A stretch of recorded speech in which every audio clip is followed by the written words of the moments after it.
तो भी देखने वाले हैं work done during isothermal process, है ना। आइसोथर्मल प्रोसेस में वर्क डन क्या होता है।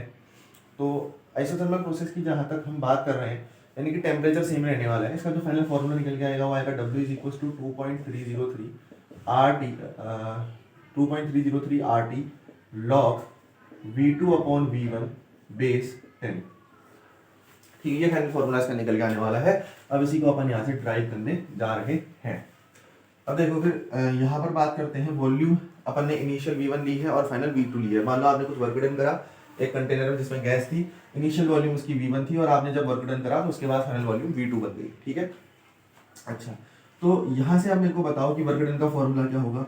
PdV, तो हम करेंगे टोटल वर्क डन, तो total work done dW is equal to integration, देखो small work done dW is equal to होगा PdV।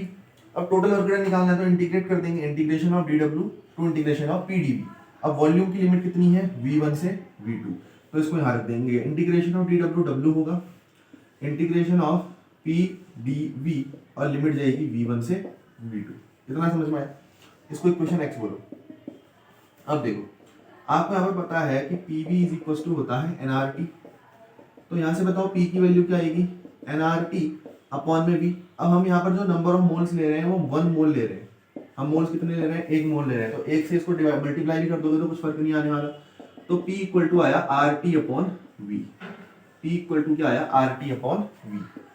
तो भाई जब P की वैल्यू RT अपॉन V आ गई तो इसको हम इक्वेशन में पुट कर देते हैं।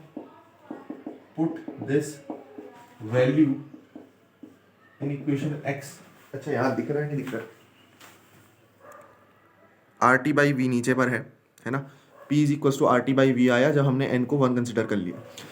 अब इस वैल्यू को हम इक्वेशन x में रख के देखते हैं, तो यहाँ से W कितना आएगा, इंटीग्रेशन ऑफ P की जगह रखा RT upon V, RT upon V into dV और लिमिट गई V1 से V2। देखो कांस्टेंट को इंटीग्रेशन से बाहर ले आते हैं तो RT कांस्टेंट है, RT बाहर आएगा और लिमिट लगेगी V1 से V2 और अब इंटीग्रेशन होगा 1 अपॉन V dV। तो यही पढ़ते हैं 1 अपॉन x का जो इंटीग्रेशन होता है वो क्या होता है, नेचुरल लॉग ln x। तो 1 अपॉन V में भी हम क्या लाएंगे, नेचुरल लॉग ले आएंगे। W is equal to RT, है ना, सो ln x या फिर log x, और इसकी जो वैल्यू जा रही है वो जा रही है V1 से V2 तक। अब इस नेचुरल लॉग को अगर हटाना है, इन केस अगर आपको इस नेचुरल लॉग को हटाना है तो आप क्या करते हो, 2.303 से मल्टीप्लाई कर देते हो, फिर ये लॉग बेस 10 बन जाता है ना।